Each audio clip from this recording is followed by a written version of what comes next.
18-8-2026 ಸಚೇತನ ಕಾರ್ಯಕ್ರಮವನ್ನು 5ನೇ ತರಗತಿಯ ವಿದ್ಯಾರ್ಥಿಗಳು ನಡೆಸಿಕೊಡುತ್ತಿದ್ದಾರೆ. ವಿಷಯ ನಗರ ಮತ್ತು ಗ್ರಾಮೀಣ ಪ್ರದೇಶದ ವ್ಯತ್ಯಾಸಗಳು. ಪೀಠಿಕೆ ಮಾನವ ನಾಗರಿಕತೆಯ ಬೆಳವಣಿಗೆಯಲ್ಲಿ ಗ್ರಾಮ ಮತ್ತು ನಗರಗಳು ಎರಡೂ ಭಿನ್ನ ಜೀವನ ಶೈಲಿಗಳನ್ನು ಪ್ರತಿನಿಧಿಸುತ್ತವೆ. ಗ್ರಾಮವು ಪ್ರಕೃತಿಯಲ್ಲಿ ಮಡಿಲಿನಲ್ಲಿ ಸರಳ ಜೀವನಕ್ಕೆ ಹೆಸರಾಗಿದ್ದಾರೆ. ನಗರವು ಆಧುನಿಕ ತಂತ್ರಜ್ಞಾನ ಮತ್ತು ಸಂಕೀರ್ಣ ಜೀವನ ಶೈಲಿಯ ಕೇಂದ್ರವಾಗಿದೆ.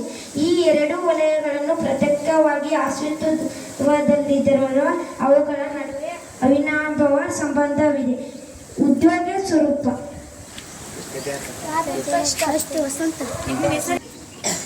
ನಾವು ಹಳ್ಳಿಯಲ್ಲಿ ವಾಸಿಸುವವರು.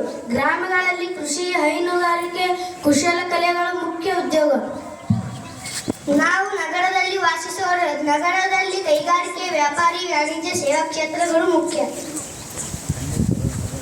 ನಾವು ನಗರದಲ್ಲಿ ವಾಸಿಸುವುದು. ಸಂಬಂಧಗಳು ಔಪಚಾರಿಕ ಮತ್ತು ವ್ಯಕ್ತಿಗತವಾಗಿರುತ್ತದೆ. ನಾವು ಹಳ್ಳಿಯಲ್ಲಿ ವಾಸಿಸುವವರು. ಪರಸ್ಪರ ವಿಕಟ ಪರಿಚಯವಿರುತ್ತದೆ. ನಾವು ಹಳ್ಳಿಯಲ್ಲಿ ವಾಸಿಸುವರು. ಸರಳ ಸಾಂಪ್ರದಾಯಿಕ ಮತ್ತು ನಿಧಾನಗತಿಯ ಜೀವನವಿದೆ. ನಾವು ನಗರದಲ್ಲಿ ವಾಸಿಸುತ್ತೇವೆ. ವೇಗದ ಆಧುನಿಕ ಮತ್ತು ಸಂಕೀರ್ಣ ಜೀವನ ಶೈಲಿ ಇರುತ್ತದೆ. ನಾವು ಹಳ್ಳಿಯವರು. ಆಸ್ಪತ್ರೆ ರಸ್ತೆ, ಶಿಕ್ಷಣ, ಆಸ್ಪತ್ರೆ ರಸ್ತೆಯಲ್ಲಿ ಆಧುನಿಕ ಸೌಲಭ್ಯ ಇರುವುದಿಲ್ಲ.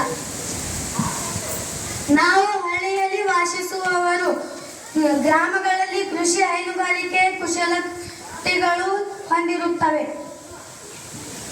ನಾವು ನಗರದಲ್ಲಿ ವಾಸಿಸುವವರು. ಜನಸಂಖ್ಯೆ ಹೆಚ್ಚು ಮತ್ತು ಜನಸಾಂದ್ರತೆ ತೀವ್ರವಾಗಿರುತ್ತದೆ. ನಾವು ಹಳ್ಳಿಯವರು. ನಾವು ಜಾತಿ ಮತ್ತು ಧರ್ಮದ ಪ್ರಭಾವ ಹೆಚ್ಚು. ನಾವು ನಗರದಲ್ಲಿ ವಾಸಿಸುವವರು. ಇಲ್ಲಿ ಇವುಗಳ ಪ್ರಭಾವ ಕಡಿಮೆಯಾಗಿದ್ದು ಜಾತ್ಯತೀತ ವಾತಾವರಣ ಹೆಚ್ಚಿರುತ್ತದೆ. ನಾವು ಹಳ್ಳಿಯವರು. ವ್ಯಕ್ತಿಯ ಸಾಮಾಜಿಕ ಸ್ಥಿತಿ ಬದಲಾಗುವುದು ಕ್ಷಮ. ನಾವು ನಗರದಲ್ಲಿ ವಾಸಿಸುವವರು. ಶಿಕ್ಷಣ ಮತ್ತು ಉದ್ಯೋಗದ ಮೂಲಕ ಸಾಮಾಜಿಕ ಸ್ಥಾನಮಾನ ಬದಲಾಗುವ ಅವಕಾಶಗಳು ಹೆಚ್ಚು.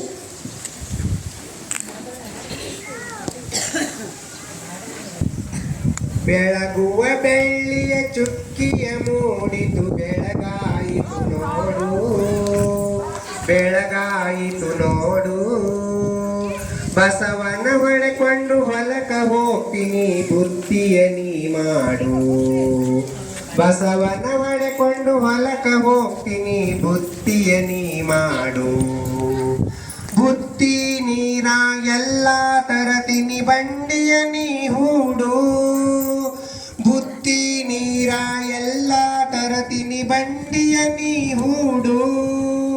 ಮುತ್ತಿನಂತ ಮಡದಿಯು ನಾನು ನೀನು ನಾವಿಬ್ಬರು ಜೋಡು.